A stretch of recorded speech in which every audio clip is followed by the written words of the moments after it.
Muy buenos días.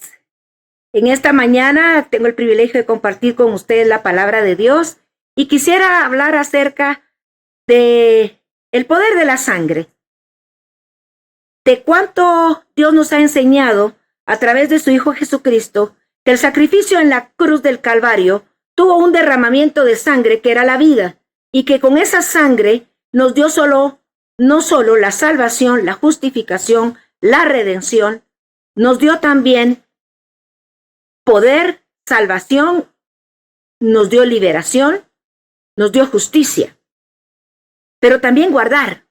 Mucha gente dice, ¿de dónde la gente ha dispuesto que se cubre con la sangre de Cristo? Y no entendemos cómo ni el por qué. Porque realmente en la Biblia no vas a encontrar un pasaje que te diga hay que cubrirse con la sangre de Cristo, porque no lo vas a encontrar. Pero cuando tú lees el Antiguo Testamento vas comprendiendo el cómo y el por qué.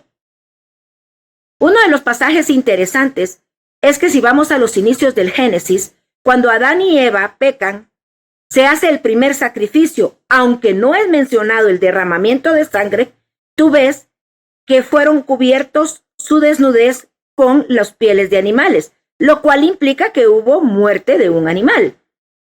Hubo una muerte de un inocente para cubrir la desnudez, y de eso se trata. Siempre alguien, un inocente, debe pagar la causa de un pecador.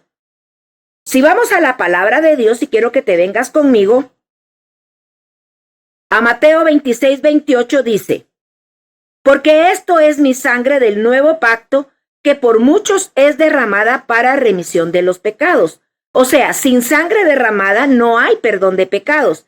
De ahí la importancia de la sangre. Entonces, vemos que ya se estableció el primer sacrificio, pero no hay primera mención de sangre. ¿Dónde se habla por primera vez de la sangre?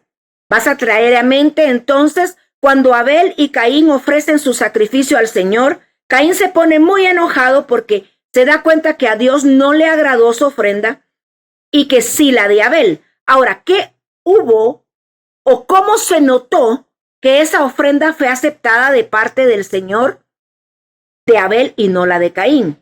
Si tú te recuerdas, en el tabernáculo, cuando era ofrecido el sacrificio en el altar de bronce, fuego descendía del cielo y consumía la ofrenda. Esto quiere decir que cuando el fuego desciende sobre la ofrenda que tú le presentas al Señor, es porque hay favor de Dios sobre tu vida.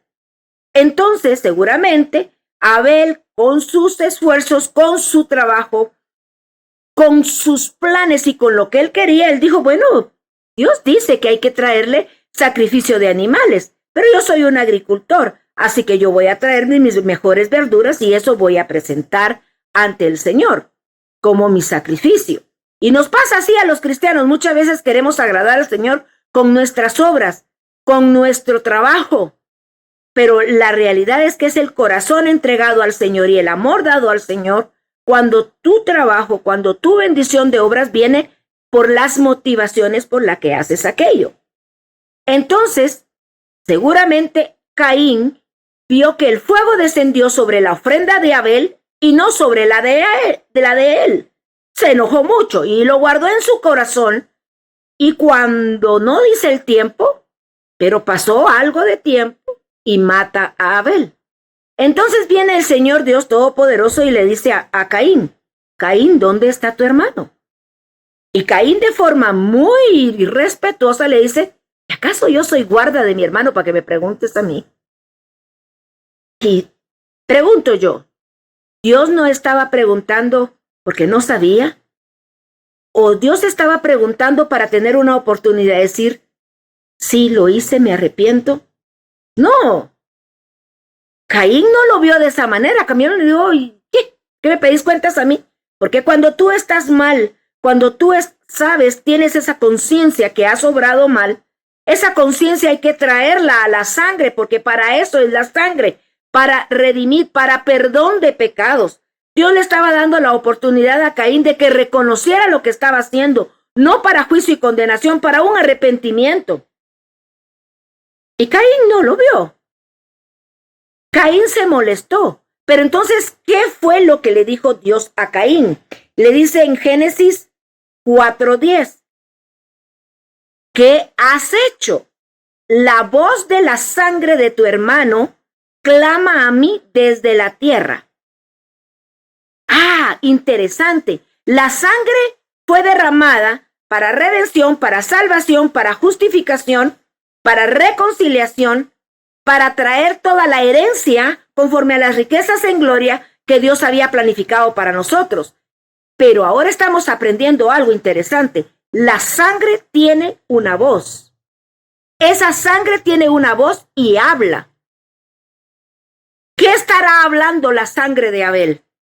La sangre de Abel está diciendo venganza, hubo traición, me mataron. Esa es la voz de Abel que está clamando por justicia. La sangre tiene voz.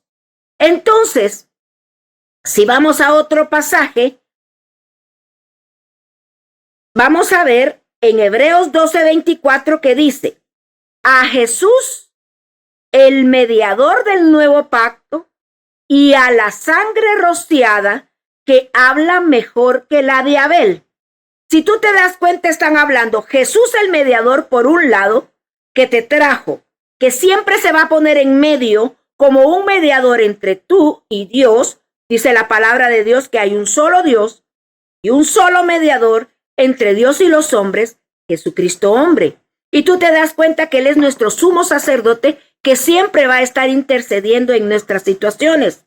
Si tú te das cuenta, por ejemplo, cuando está la adúltera y están los acusadores, Jesús se pone en medio de la adúltera y de los acusadores. Y esto sucede también. Está el acusador en el cielo ante el Padre y Jesús está en medio, como nuestro abogado e intercesor, clamando por nuestras vidas e intercediendo a nuestro favor. Jesucristo siempre está en medio para dar la gracia, el favor, la salvación y la redención. Eso es Jesús el mediador. Pero dice, y su sangre que rociada, que habla mejor que la de Abel. Si la sangre de Abel clamaba justicia y venganza, ¿qué clama la sangre de Cristo?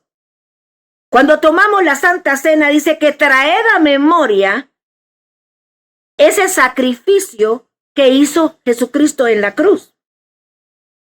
Y lo dice, hacedlo las veces que quisiera. Entonces, ¿qué tenemos que traer a memoria? El poder que esa sangre tiene en nuestras vidas. ¿Esa sangre de qué nos va a hablar? Esa sangre nos va a hablar de sanidad. ¿Por qué? Porque sobre ese cuerpo sangriento de Cristo en la cruz del Calvario, estás viendo una espalda con latigazos y cada latigazo que daba en su cuerpo está hablándote de que la maldición, el rechazo, la enfermedad, la pobreza, la iniquidad, los pecados, la muerte, el cautiverio, la opresión, la depresión, todo está yendo al cuerpo de Jesucristo. Él está tomando sobre sus espaldas, sobre sus manos, sobre sus pies, está tomando todo lo malo de nosotros, todo el pecado, porque la paga del pecado es muerte y tenía que morir ese cordero. Y Jesucristo fue el cordero perfecto que quitó el pecado del mundo. Tú ves que sus manos fueron clavadas. ¿Qué te habla? De que todas tus obras van cubiertas con la sangre de Cristo. Obras donde las manos están con maldición, manos con cólera, con ira, que solo levantan vara para autodefensa, para humillar o para herir a los demás. Te está hablando de obras que haces de mal modo, con murmuración y con queja. Y te está diciendo, eso me lo quiero llevar yo encima, para que entonces sea derramada mi sangre y limpie tus obras, cubra tu trabajo, te bendiga. Y te está hablando de sus pies, que fueron clavados. ¿Y esos pies de qué te están hablando? Del caminar. ¿Cómo está caminando? ¿Con qué actitud ves la vida? ¿Cómo estás caminando, tambaleándote, cojeando? Y entonces, ¿qué te dice el Señor? No te vengo a juzgar por la cojera, no te vengo a juzgar por lo que tambaleas, por las rodillas endebles. Te vengo a decir que yo en la cruz del Calvario tomé todo eso sobre mi cuerpo, para que tú tengas firmes tus rodillas, para que puedas tener un camino, porque yo voy a enderezar la senda. Yo voy a tomar tus manos y te voy a guiar por el buen camino, porque yo soy el camino, yo soy la verdad y yo soy la vida. Entonces la sangre del Señor Jesucristo, ¿qué está hablando? Cuando tú tienes una enfermedad sobre tu cuerpo, ¿de qué está hablando la sangre? Si vas a tomar tu santa cena, ¿qué vas a decir? Señor, estoy enfermo, necesito sanidad. Porque la enfermedad te la llevaste tú, porque por tu llaga hemos sido sanados. Señor, tengo una depresión, tengo una angustia. Dice que cuando él estaba en el Getsemaní, él derramó sudor como gotas de sangre, de la angustia que él tenía. Entonces tienes que traer a memoria eso. Tienes que tener discernimiento del poder de la sangre para poder usarla a tu favor. Ahora bien, ¿dónde está establecido en la Biblia? Te ponen muchas condiciones para estar cerca del Señor. Y en esto hay mucho error. Porque yo te pregunto, cuando el Señor toma a Israel en Egipto y están las 10 plagas, ¿qué es lo que le dice? Esta es la última vez que hablo a los egipcios. Y si no obedecen, porque no me entregan a mi hijo, entonces va a haber la muerte de los primogénitos. Pero a mi pueblo, quiero que tomen un cordero, tomen su sangre y con ella rocíen los dinteles de la puerta. Rocíen. ¿Qué es rociar? Si tú te pones en la historia judía cómo era que rociaban los dinteles de la puerta, tú te vas a dar cuenta que era una cubeta que se llenaba con la sangre que se tomaba del cordero sacrificado y con un hisopo, así como los hisopos con los que te limpias los oídos o te vas a echar una medicina en tus heridas. Ese tipo de hisopo, solo que un poco más grande, bastante más grande, era mojarlo en esa cubeta con sangre y entonces lo esparcías, rociabas sobre los dinteles de la puerta. ¿Qué está hablando esa sangre? Dice que iba a pasar el ángel de la muerte, pero cuando el ángel de la muerte iba a pasar sobre las casas donde estaba derramada la sangre, ¿qué decía el ángel de la muerte? Aquí ya hubo derramamiento de sangre, ya un inocente murió, sigo de largo. Esta sangre está hablando, yo cubro esta casa y nadie la puede tocar, porque aquí hay testimonio de la sangre del cordero que está hablando. Esta es mi hija, no la dejaré ni la desampararé y la muerte no se acercará a su casa. Ahí dice que cubrieron los dinteles, rociaron. Y yo te pregunto, ¿todos los hijos de Israel estaban santos, puros, sin pecado? Hubieron gentiles. Cuando tú lees las jornadas de Israel en todo su recorrido, ¿qué ves? Que mucho egipcio creyó. Mucho egipcio durante las manifestaciones de las plagas veían que a ellos les pasaba de todo, pero que el pueblo de Israel que vivía en Gosén no le pasaba nada. Cuando dijeron yo no sé si será cierto, pero lo que sí sabemos es que el Dios que tiene ese pueblo los guarda y los defiende. Y ya dijeron que van a morir los primogénitos, no solo de las familias, sino de todo animal va a ser muerto. Sea lo que sea. Yo creo en esa sangre y en ese cordero, y vamos a tomar sangre y vamos a cubrir nuestras casas. Y tomaron hisopo con sangre y cubrieron. ¿Y qué pasó? El ángel pasó de largo. No entró a las casas. ¿De qué te habla esto? Que la sangre habla mejor que la de Abel. Habla de testimonio. Yo pagué la deuda de esta familia. Yo pagué el pecado de esta casa. Yo llevé sobre mis espaldas la iniquidad, la enfermedad, la pobreza. Nadie se acerca a esta casa porque el juicio ya fue hecho y yo dictaminé. Esta casa está redimida, esta casa está salvada y el ángel pasa de largo. Estamos viendo un ejemplo claro y perfecto. Y no te está hablando de cuál es tu condición, porque si fuera tu condición, muchas personas siendo cristianas se sienten defraudadas porque se han sentido faltos, se han sentido con el alma y la conciencia de pecado, de decir no merezco. Sí, no merecemos nada. No tienes que ver tu condición. Tienes que ver el poder y lo que la sangre habla, derramada de Cristo en la cruz del Calvario. Y esa sangre habla de poder, de sanidad, de virtud, de sanidad. de salvación, de libertad al oprimido. Y esto es maravilloso cuando logramos entender el poder de la sangre para cubrir tu casa, de que no entre la enfermedad, que no entre la pobreza, que no entre la riqueza. Ahora bien, nosotros traemos a memoria el sacrificio de la sangre. ¿Y cuál es el hisopo que usamos para rociar esa sangre en nuestras casas? La lengua, ese pequeño miembro.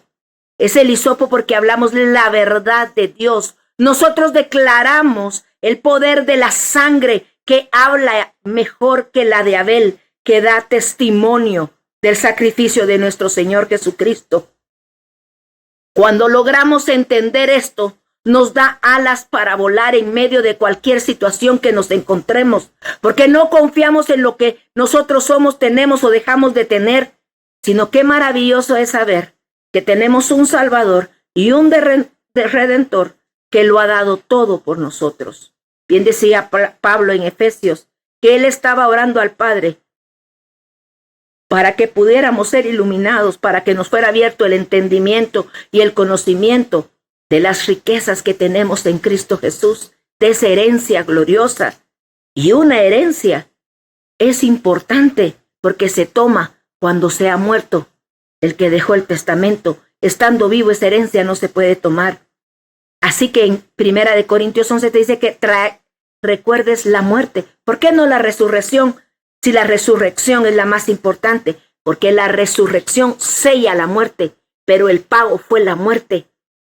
Y te habla de que fue pagada la deuda y que esa sangre que se derramó tiene vida. Entonces cambia la situación, porque por eso dice, este es mi cuerpo que por vosotros fue entregado. Esta es mi sangre que por vosotros fue derramado. Haced esto las veces que quisieras.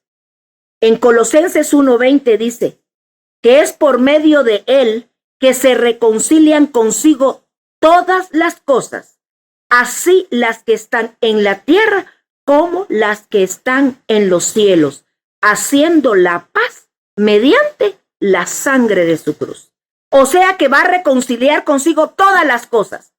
¿Cuáles son todas esas cosas que reconcilia la sangre? Entonces ya no te está hablando solo del pecado, de la redención. Esa redención es esa reconciliación de todas las cosas. Te está hablando, Señor, que tu sangre preciosa cubra mi trabajo para que haya bendición. Porque dice, por mucho que se levante el hombre de madrugada o se acueste de atardecer, si Dios no bendice, nada podrá efectuarse. Pero cuando tú tienes el conocimiento de la verdad de Dios, que esa sangre trae fuerza, trae salud y trae vigor, ¿cómo vas a ir a trabajar? Cuando tú estás en aquella cosa que uno siente, ay, no, ¿será que dejo aquí el carro? No, aquí le puede pasar algo. Cubre tu carro con la sangre de Cristo, porque el enemigo va a ver y va a decir, aquí está la sangre del poderoso de Israel. Aquí está la sangre porque se habló con una verdad y fue rociada con la verdad de Dios. Aquí no nos podemos acercar porque está la sangre. No es por un decir solamente, es con entendimiento, con conocimiento de la palabra, de lo que representa el poder de Dios, el poder de esa sangre derramada. Cuando tú lees el Salmo 132, es maravilloso ver cómo David en su corazón anhelaba tener el arca del pacto. Y si tú te acuerdas, esa arca fue tomada en tiempo de Elí por la desobediencia de sus hijos. Fue tomada por los filisteos durante 20 años. Saúl, siendo rey, jamás tuvo celo de traer de regreso el arca a Israel. Pero cuando David fue rey, él anhelaba traer el arca. La anhelaba. ¿Y de qué estaba hecha el arca? El arca estaba hecha de madera de acacia que te representa la naturaleza de Jesucristo. Y estaba cubierta con oro. Y el oro te habla de que era la divinidad de Jesucristo. Pero también te habla, como yo te dije, Cristo siempre el intermediario. Cristo el intercesor en medio de la madera de acacia. El oro, la divinidad de Dios. Pero adentro, ¿qué había? Adentro estaba un testimonio de la rebelión de un pueblo que se quejó por la comida. Estaban chinos del bendito maná. Chinos. Se les dio el maná para que comieran. Y muchas veces nos quejamos del alimento que tenemos de la casa. Hay un testimonio. Fue metido en el arca. ¿Cuántas veces criticamos a las autoridades y las estamos juzgando? A nuestros jefes en el trabajo, a nuestra autoridad que tenemos por encima. Cuidado. No es llamar bueno a lo malo, pero no puedes levantarte en contra de una autoridad porque sea buena o sea mala. El puesto fue puesto por Dios, y si está puesto ahí y tú votaste, tú lo pusiste ahí. Y si no lo pusiste, es jefe de todos, aunque no sea. Como obligación de cristianos es orar, es bendecir, porque al final de todo Él está al mando. Mejor orar para que Dios le ilumine, para que nos saque adelante. Ilumine a nuestro jefe, para que hallemos gracia delante de sus ojos, y eso solo lo puede hacer nuestro Señor. Hay un testimonio, y estaba el arca. Pero también había no solo la vara de Aarón, que representaba esa queja, murmuración contra el liderazgo, sino que dice que también había las tablas de la ley, donde el pueblo dijo, no, todo lo que nos diga haremos. Y muchas veces nos creemos, no somos hijos de Dios, no vamos a caer. Cuidado, no confiemos en lo que podemos hacer, porque nosotros somos polvo al final de todo. Es el poder de la sangre la que nos redime, nos salva y nos justifica. Pero todo eso está metido dentro de la caja de acacia, de madera de acacia, porque todo eso representa que fue puesto en el cuerpo de Cristo. Y entonces, la divinidad de Dios de oro, ¿qué ve Dios? Una madera de acacia, y ve el oro. Pero ¿sabes qué hacía el sacerdote una vez cada año? Tomaba la sangre del sacrificio y la iba a derramar 7 veces sobre el arca del pacto, la rociaba, la cubría. ¿Y qué estaba diciéndole al pueblo? Estaba cubriendo los pecados. Estaba trayendo reconciliación al pueblo. Y era en memoria y recordatorio. ¿Cuánto no más va a tener el poder de la sangre de Jesucristo que fue derramada en la cruz del Calvario para decirte, todo esto ha pasado, pero tenemos un mediador, un redentor, uno que está guardando todo, uno que llevó todo sobre su sangre, sobre su cuerpo, y derramó esa sangre, y esa sangre es un recordatorio por encima para decirte, Él tiene gracia y favor sobre tu vida. El poder de la sangre habla para libertad, para sanar, para vendar corazones, para sacar al cautivo, para sacar al prisionero de cárcel, para dar buenas nuevas. Ese es el poder de la sangre. Y David anhelaba tener el arca, y traer el arca y traer la presencia de Dios a tu casa. Es maravilloso porque hay un anhelo en tu corazón.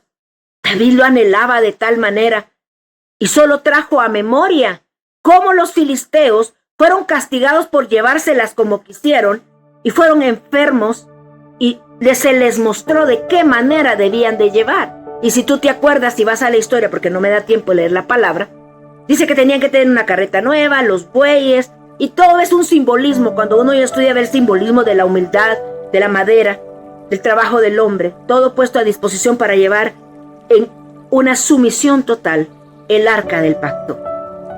Y así la llevaron. Viene David y toma, esto lo vas a ver en Crónicas y también en Samuel. En los dos lados vas a ver la historia. ¿Y qué sucede? David hace una gran fiesta, va danzando y canta. Cuando tú cantas y tú alabas, si lo haces solo por cantar, no sirve. No es ir al templo para alabar, porque qué bonita la canción. Ay, qué bonito el ritmo. Ay, cómo me siento con esa canción. ¿Siento qué? No, es que tú vas a la iglesia cuando cantas para alabar y exaltar el nombre del Señor. No es para que tú te sientas bien. Es porque vas a honrar y alabar a Dios con discernimiento. Y David lo hizo así. David alabó, pero no le preguntó al Señor de qué manera había que transportar el arca. Y cuando la sacan, en el Salmo 132 te dice que estaba en los bosques, y la saca con la carreta y con los bueyes, porque así había oído que había sido con los filisteos. ¿Qué sucede? El arca comienzan a tropezar los bueyes, y el arca va a caerse, y intenta detenerla con su mano, y en el momento cae muerta. ¿Sabes qué significa ousa? Fuerza de hombre. Cuanto tú quieres tocar las cosas de Dios y servir a Dios con tus fuerzas, eso no es agradable a Dios. Porque Dios quiere que entres en su reposo, en su quietud, en su plenitud. Él no quiere que estés haciendo obras de cansancio y de fatiga. Las obras son el resultado de tu fe y de tu amor a Dios. Tú no vas a leer la Biblia porque, ay, no, es que tengo que leer la Biblia. ¿Por qué tienes que leer la Biblia? No es una obligación ni es un rito. No, tú debes leer la Biblia porque amas al amado. Quieres saber más de tu amado. ¿Por qué tú cantas? Porque quieres exaltar su nombre, porque quieres bendecir su nombre, no para que te vean. Y ese es el conocimiento del poder, el sacrificio que hizo Jesucristo en la cruz del Calvario, esa sangre bendita. David se asustó tanto que dijo, no, yo no me llevo el arca, ahí que se quede. Entonces la llevaron a la casa de Obed-Edom, el geteo. Y solo 3 geteos son mencionados en la Biblia.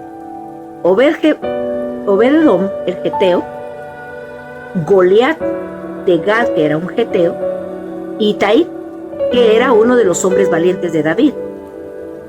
Y los 3 eran gentiles, no eran del pueblo judío. Pero ¿qué sucedió? El arca se queda en la casa de Obed-Edom y dice que todo el mundo se dio cuenta, hubo un testimonio de poder. ¿Y cuál era el testimonio de poder? Que la familia comenzó a ser prosperada, comenzó a ser muy bendecida y fue notorio a todo el pueblo, a todo el pueblo. ¿Y qué fue lo notorio de esa bendición? David dijo, no, lo voy a traer. 3 meses se quedó ahí, hijo, la voy a traer, pero entonces, si vamos a la palabra, no la voy a leer toda porque si no doy. En Primera de Crónicas 15 y en Segunda de Samuel 6, del 1 al 15, te cuentan la historia. Pero en Primera de Crónicas, David viene y consulta con todo el pueblo de Israel y entonces hace conforme la palabra de Dios, que el arca debe ser cargada por los levitas, por los sacerdotes. Y mira, interesantemente, ¿sabes? Se calcula que el arca con la madera y el oro que llevaba pesaría al menos como unas 288 libras. O sea, te puedes imaginar el peso que eso representaba. Cargarlo 4. Y de donde estaban de Obed-Edom para llevarlo a la ciudad de Jerusalén eran 20 kilómetros. O sea, era algo pesado para llevar sobre los hombros. Pero lo interesante es que dice que Dios ayudó a llevar el arca. Dios los ayudó para que el arca fuera llevada. Él cargó también el arca con los levitas. Ahora, ¿qué sucedió con Obed-Edom cuando tuvo esa arca en su casa? Obed significa servir y Edom quiere decir sangre, rojo. ¿Te acuerdas que Edom era Esaú de Edom, edomita? Y si tú te traes a la mente servicio, servir con sangre, ¿qué te está hablando? A veces la Biblia no te cuenta una historia, pero al conocer los nombres y su significado, te muestran la historia, te dan a conocer. Quiere decir que este hombre hacía sacrificios de sangre. Y dice que cuando Obed-Edom vio que se llevaban el arca, él se convirtió en uno de los porteros del pórtico donde tenían el arca. Pero no solo él, sino todos sus hijos.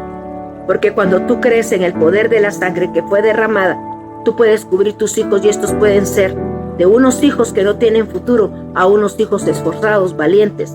Yo quiero que tú leas en tu casa Primera Crónicas 15 y te vas a dar cuenta cómo Dios ayudó a llevar el arca, cómo Dios te ayuda a llevar ese conocimiento que tú tienes para que puedas esgrimir tu esopo y rociar con la sangre de Cristo todo aquello que tú necesitas, el poder, porque el poder está en la sangre, porque en la sangre está la vida. Y de unos hijos que son cobardes, Él los puede hacer valientes. De unos hijos temerosos, Él puede hacer valientes. De unos hijos débiles, Él puede hacer unos hijos esforzados. Tú ves la transformación y ves el poder. Te vas a maravillar de cuán hermoso es conocer el poder de la sangre y lo que ésta representa. La sangre de Cristo es maravilloso. Por eso cuando traigas a memoria quién es Jesús y lo que hizo en la cruz y el poder de la sangre, esto te va a dar vida. Porque dijo en Génesis o en Éxodo, en la sangre está la vida. Así que no sé cómo te encuentras hoy, pero yo te digo, declara la sangre, el poder de la sangre. Serás libre, serás sano, serás guardado y Dios estará contigo cada uno de tus días. Cubre a tus hijos con la sangre de Cristo cuando vayan afuera. Cúbrete tú cuando vas a tu trabajo. Entra a tu trabajo y digas, la sangre de Cristo está conmigo, porque Él la derramó. Ni una gota escatimó, toda la derramó. Por ti, por mí, por tu familia, por mi familia. Así que bendito sea la sangre y bendito seas tú que has creído que Jesús es tu Señor y tu Salvador. Bendecida semana.